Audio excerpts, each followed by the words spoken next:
believe it or not, it is February. Spring training games start this Saturday. I don't know if it's the only spring training games that start this Saturday. There might be some that start earlier, but the Tigers start on Saturday. Anyway, Alex Bregman, for those of you who had been following at all the MLB offseason, he was the one big free agent that seemingly the Tigers were in on for a very long time. And over the weekend, I believe it was over the weekend, or maybe late last week, it finally comes out that he has signed.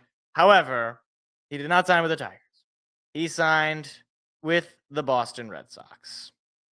Now, the thing about it is, when I initially saw this report, I said, okay, 3 years, $120 million a year.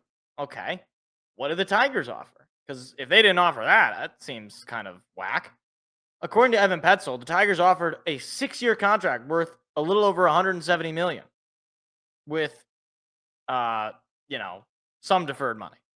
But the Red Sox offers the opt-out after each season. So basically, he takes this contract, and if he goes off and the team sucks, he's going to leave.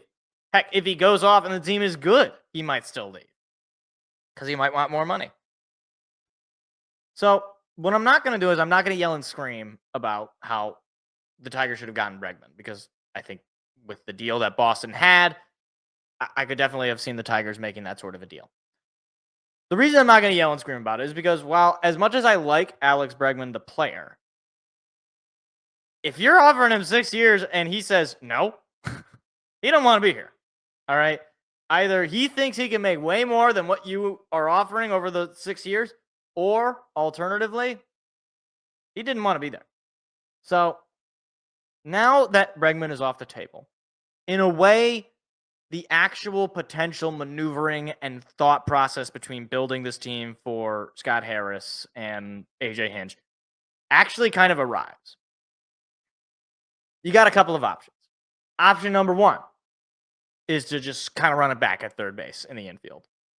With Vierling, the kids, i.e. Jace Young, Hao-Yu Lee, if he manages to just storm up and have a really good spring or something like that. I don't know. I doubt he's going to come up. They like to bring guys through the actual levels of the minors before they bring them up to the majors. But either way, you run it back with something of a hodgepodge of guys. Option number two, which is far more intriguing. I don't know why I did one twice. Option number two, you make a trade. Now, who do you make a trade for, Mike? Well, I'm glad you asked, you wise and oh so observant audience member. I got a few names, and one name got added this morning, so we'll get to it. Actually, I got 5 total names. One of them is not a third baseman, but still would be a positive addition to the offense. And we're going to talk each of these guys' contract situation as well as just the player himself. So the first option, and probably the most well-known, Nolan Arenado. Nolan Arenado is 33 years old, but he's still a really good third baseman. He's only a couple of years removed from an All-Star, as well as a Gold Glove Silver Slugger back in 2022. He's been on a little bit of the decline since that 2022 season, which was probably close to his peak. He was third in MVP voting. He had 7 WAR. He was a very good player. And last year, he was fine. He wasn't amazing. He wasn't terrible. He was fine. 272 average, 101 OPS, a little above league average there, and just 16 homers and 71 ribbies. It's going to be kind of surprising to hear, but those numbers really aren't all that different from Matt Vierling. Roughly. Matt Vierling, to his credit, I believe had a little bit more WAR, but that's because he played the outfield as well, so he contributed in some more different ways. Either way, Arenado is a veteran of the league. He's one of the better players of the past decade or so. Would he be the best hitter on your team if you brought him in? No, probably not. I mean, with Riley Green and Parker Meadows and Kerry Carpenter, those 3 guys presumably taking a step forward, hopefully, given they've been relatively consistent, although Parker Meadows just started really terribly last year and then since then just went off. We'll see if they continue to develop at that rate. Riley Green was an all-star, so you expect to see him to continue to be better. Anyway, Arenado, however, is going to cost you. Now, the situation with him is he's got another 2 years, not counting this year. So this year you're going to owe him $21 million. And then but each year after it gets less and less. It becomes 16 million in 26, 15 million in 27, and then he's a free agent at the age of 36, where he's probably not signing anywhere for anything long term. So the benefits of an Arenado, it's relatively short term. He's a veteran, so he can be a leader in the clubhouse. He still has some decent offensive upside, an above average hitter. He could be an all-star. He could be, at the very least, just an above-average hitter to help your offense, which desperately needs some more help. Unless you just have guys that just, exceed the expectations offensively. But, he's not going to blow you away. If you trade for Nolan Arenado, I don't think anybody's going to immediately be like, oh my gosh, you're a World Series contender now. No, I don't think so. Option number 2. Now, this one I really like. And it's probably not going to happen, but you never know unless you try. And it's a name that I'm surprised nobody else has mentioned. It is one Yandy Diaz of the Tampa Bay Rays. Yandy Diaz is similar age to Arenado. I believe they're both 33. Last year, he was a really solid hitter. A 116 OPS, 281 average. He had 14 homers, so a little bit less than Arenado, but he had 65 ribbies. He was 1.6 WAR, obviously not hugely contributive in that metric, but his stats are pretty good. And as far as his contract goes, he'd be a much cheaper option. This year, he'd be making only $10 million. Then next year is a club option for $12 million, and then he's a free agent. So you'd be, cut off from him pretty quickly. Now, would the Rays be willing to move along from him? I'm not sure. And also, trading with the Rays is a very risky maneuver because I've lived my whole life. They almost never lose trades. They do sometimes. I understand, but I don't know. They got some soothsayers or something. They got somebody who sees the future. They got Marty McFly. I don't know. Marty McFly with the sports book. Something is afoot in Tampa Bay. They don't have a stadium though, so maybe he wants to get out of there. Either way, again, he could play third base. I'm not saying he's a Gold Glover, but last year, he's just a couple of years removed from a Silver Slug season back in 23. It was a first-time All-Star. He's definitely got that capability in him. Last year was less than ideal in terms of his stats, at least compared to the year prior where he led the league in batting average. But he still got some in him. He is similar to Arenado. He's not young, but he would be a leader. He'd be a veteran, and he could fill a hole. I'd certainly feel a lot more comfortable being able to put somebody like him at third base on a relatively consistent manner than, I don't know, maybe gambling on a Jace Young or gambling even really on a Matt Vierling, who is not naturally a third baseman. He's just not. The other name that I want to throw in there is another name that I really don't see mentioned a lot either. And it is one Ryan McMahon. Good Irish boy out of Colorado. I don't know what it is about Colorado Rockies because he had Arenado, who's a St. Louis Cardinal right now, but he played for the Rockies. Ryan McMahon is the youngest of the bunch so far. I'll keep you guys on the edge of your seat. Ryan McMahon, last year at his first All-Star season, he was a 2.5 WAR player, 242 average, 95 OPS plus. He's going to be 30. He's already 30 years old, or he just turned 30 years old. So he's, not, super old. You'd say he's probably closer to his peak than an Arenado or a Yandy Diaz. And he's a solid player. He had 20 home runs in Colorado. So take that what you will. And obviously a lot of his stats are affected by the fact that he's playing in Colorado. So will he be necessarily as big of an offensive piece as he was in Colorado? Maybe not. So while I'm not jumping up and down at the prospect of potentially getting him, I'm not, throwing it out entirely. He's 30 years old. Maybe a change of scenery helps him out. He's just coming off an all-star season, so maybe he gets something decent out of him. And again, if he's at least just a stopgap, it's not a big deal because, again, you're really not paying out a whole lot of money with him. Okay. $12 million and then a couple more seasons, and then he's going to be an unrestricted free agent. So, yeah, I think it's at the very least, an option. I can't imagine he's going to cost you a whole lot. So, again, a potential option. And then before we get to this last one, because the last one just broke. I know this is not a third baseman, but I do want to mention him because he plays for the Oakland A's, and they naturally trade everybody at some point. Brent Rooker. Brent Rooker. This I would love. All right. Now, I know, again, it's not a third baseman, so it's not like maybe you can teach him how to play third base, but he's primarily an outfielder DH, but he's a 5-WAR player, almost a 300 average last year, almost had 40 bombs, 165 OPS.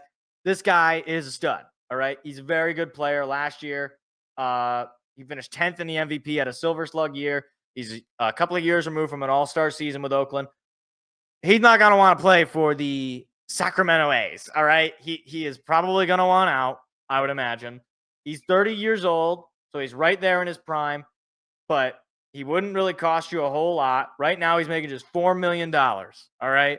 So in the short term, he's not costing you a whole lot. In the long term, yeah, he might cost you a little bit. But you'd be stuck on the hook for him, arbitration potentially barring, till about 2031. And again, this is all looking at his contract here. Some of the contract stuff I'm not totally well versed in, so if I'm getting any of this wrong, take with it with a grain of salt. But he is a stud. Full stop. No doubt about it. He's one of the better players in the American League. I think if you put him on your team, he very well could be your best hitter. Now, does that mean you're going to have the best offense? Not necessarily. But he's a very good player.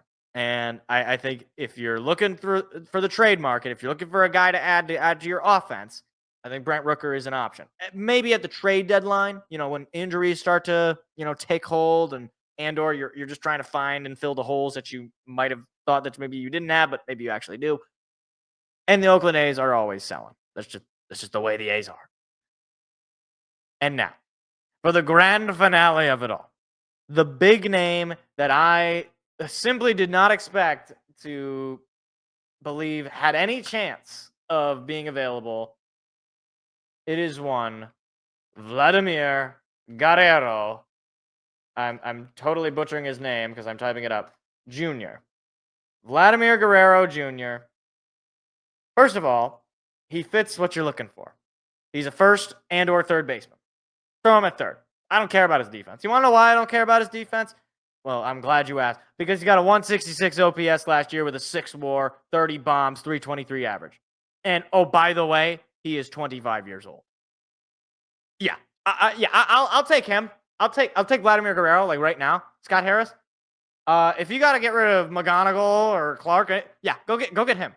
Because this guy is a stud. Like, he's already right now one of the best players in the league, and he's 25 years old. All right? I don't want to hear about your Max Clark fantasies or your Jace Young dreams. All right, you could take those dreams and you could just put them over here. Don't throw them out. Just put them over here. And then let me show you a 4-time All-Star. Has been an All-Star since 2021. 6th in the MVP last year. Silver Slugger. And he's Vladimir Guerrero Jr., guys. I don't know. If you don't know who he is, turn on a Toronto Blue Jays game because he's basically their entire team. And the fact that they couldn't get him a deal tells me, okay, for one, Toronto is either being incredibly cheap because right now he's worth $28 million. So he's going to ask for more than that, naturally. $20.5 million is what he's getting paid this year. Going into next year, he will be an unrestricted free agent. So if you do trade for him, okay, that means you're going to have to pay him. All right. He's not going to want to go anywhere. And Toronto is probably not going to want to have him go anywhere without, a huge sale and then you having to pay him in some way. All right. So again, do I care that I have to pay him? No. I'll give him a 10-year deal. I don't care. He's Vladimir Guerrero Jr. Like, this is, and I know there may not necessarily be the exact same player, but just bear with me for a second. This is very similar to when the Marlins decided to trade Miguel Cabrera. A stud player who had already proven himself. Obviously, in Miguel Cabrera's case, he had won a World Series, so there was a little different. But you got a guy who's going to be entering his prime years, okay? He's not theoretically going to get worse. If anything, he's going to get better as time gets.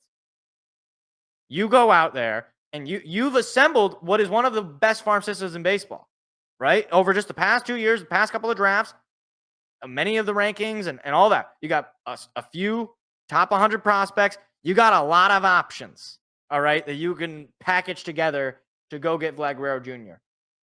And, barring Toronto not being absurd and asking for, Riley Green and Tarek Skubal, because no, we'd like to be able to field a team around Vlad Guerrero, please.